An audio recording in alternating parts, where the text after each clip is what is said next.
Alright, how's it going, guys? Welcome back to another video. Thank you for tuning into Weekend Showcase. It's Alo here, and I got to see the Batman last night.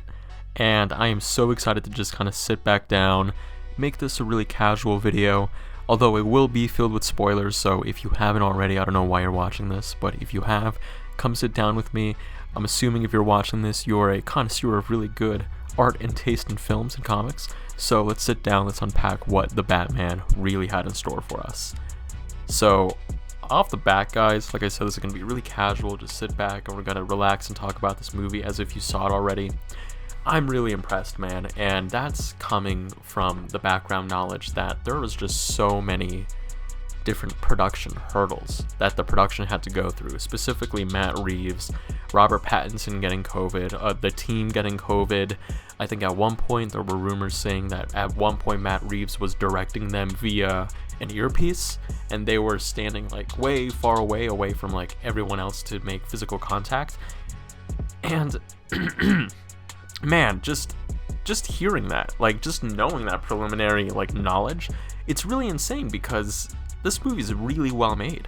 Like when you guys are gonna see this, it's not gonna feel like your ordinary, you know, like state-of-the-mill superhero movie. This feels like Seven, dude. You know, like Seven with Morgan Freeman. That's it. Yeah, Morgan Freeman. And you could really see the scale of this movie. Matt Reeves does an incredible job.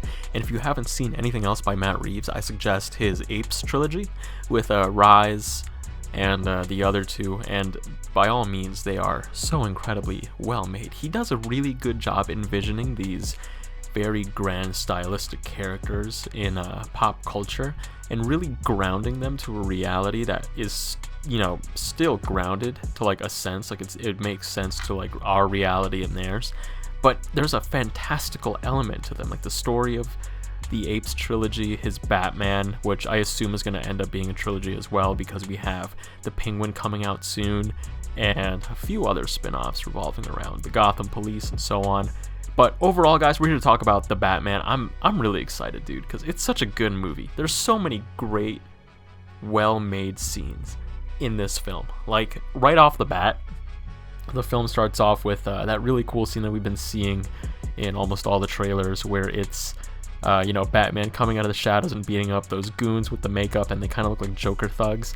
And that scene is the opening shot, and there's a really great element that the film does that I have to applaud Matt Reeves for, where they use the shadows as this character. You know, they use the shadows as the character of Batman. And in the beginning of the film, you see all these goons, like, you know, dropping cans and really important assets into like the shadows of whatever environment they're in, and they're too scared to walk towards it because they're afraid that Batman could be in there. They're gonna beat him up, and it's scary because Batman's made to be very intimidating in this film, and there's this really incredible dynamic and like reality to the way he fights, to the way he acts, to the way he just like interacts with the world. I think one thing that's really funny to note is that when Pattinson takes his mask off, he has all this black makeup on his face. But I'm pretty sure in every other iteration of Batman, we've yet to see like that little subtle touch in the films that really make them, you know, a little more believable. Even the Nolan film lacks those really small little key assets, and it's really nice to see them played and exercised in the Batman. Now, another thing that's really cool is I wanted to mention Penguin, Colin. He's the one from the Fantastic Beasts movie. Yeah, he's the one from the Fantastic Beasts movie, and they're fantastic too.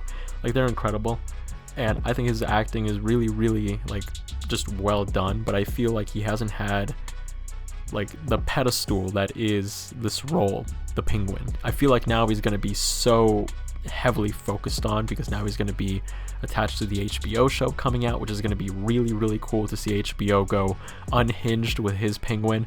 And his Penguin was really over the top, dude. Like, it was like animated series, like Italian mobster, like, hey Tony, you know, like, hey Tony, where's my salami, you know what I mean? It's like that kind of stuff, and it's so good. Like Colin Firth, one of them, right? It's got to be one of them, because I can't remember his name, but you know, he's incredible. Colin Farrell. I don't know why I was thinking of Will Ferrell. That's kind of funny. But Colin Ferdil's incredible. He plays the Penguin so well. There's so many, like, I think my favorite scenes were all the Penguin ones. Like when he's just, his head looks like a thumb sometimes, and it's really funny. And I mean, I'm pretty sure I'm not supposed to be laughing at him. He's great. He's incredible, and it just, his realism just made me giggle like a baby, because I'm just like, wow, that's so good acting. That's incredible acting. It's amazing, and I just love it so much.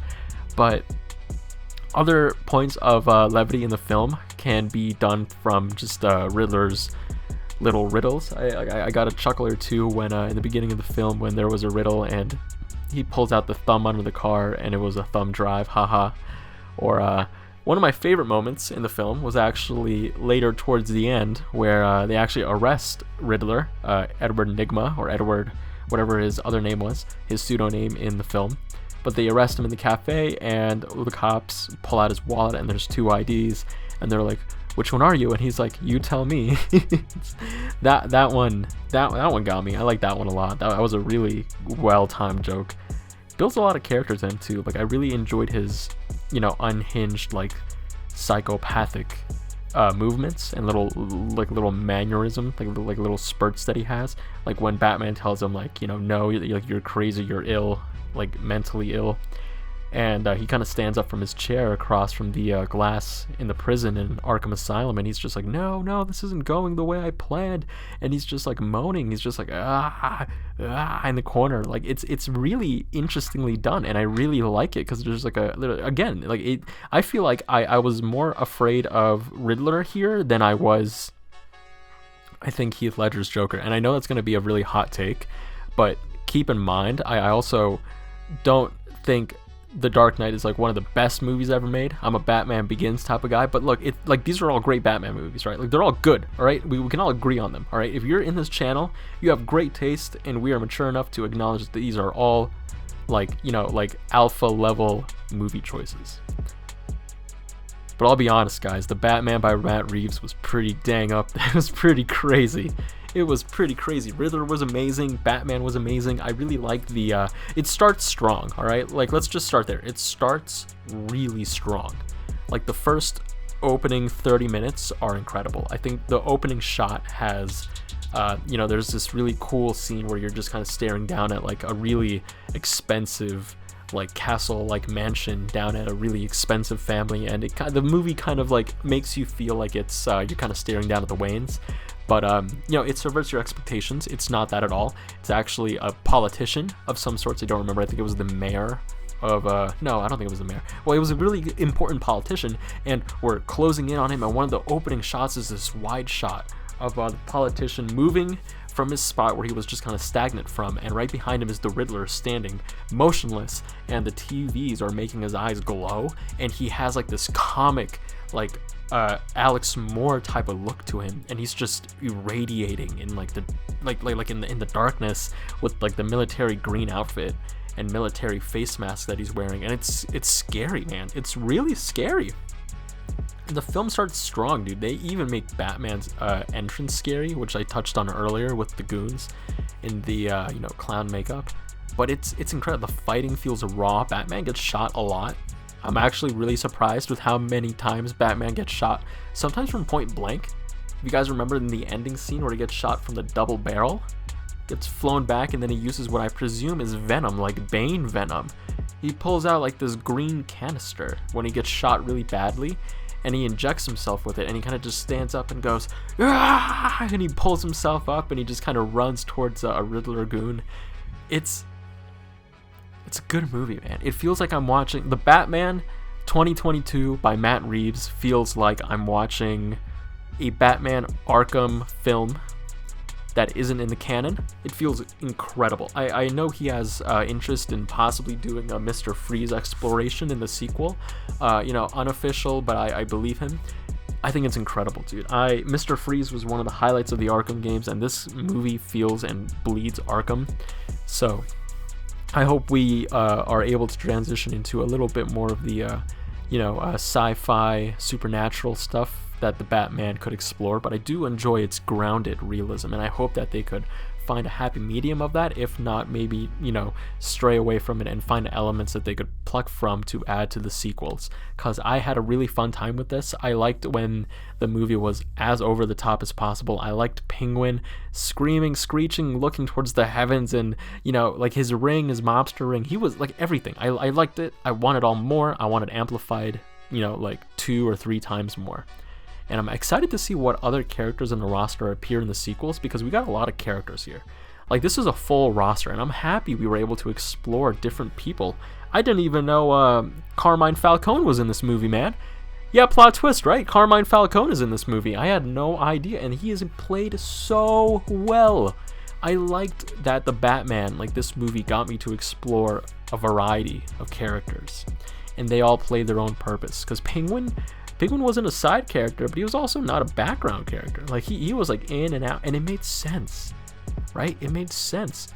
Like, I saw Penguin 4 times, 3 times. I was happy that I got to see him again after they left him, you know, like interrogated in that like dusty little, you know, excavation area where they were just kind of like building or tearing down houses. I was so happy when they arrested, you know, Carmine Falcone, and the Penguin was just kind of standing there, and he was like, "You crazy son of a beep. How dare you do that to me? You lied to me, you the rat. You the rat." You know, I can't curse, but you know what? I can't do it justice. But it's incredible, right? It's just, oh, it's fantastic. It's such a good movie. I think you guys are gonna have a fun time. I think it's a great one viewing. If you're not patient, I don't see you sitting through the whole film, I'll be honest. Again, like twice. I think I'm gonna see it twice. But I think everyone's going to enjoy one viewing of this film and go, yep, that was a really good movie. But anyways, it doesn't matter about my opinion. It matters about yours. Let me know in the comments down below. Did you see the Batman? Do you have any favorite scenes? Is there anything that I didn't touch on that maybe you wanted me to explore? And most of all, what would you score this movie? I think this is a great, you know, like 3.5 out of 5 stars. Now, granted, that may sound low, but I think it's really high, and I hold a lot of films to high regards, and I will never give a 5 out of 5. So a 3.5 out of 5 is high praise for a film like this, and I'm really happy to give it the attention and love it deserves on this channel.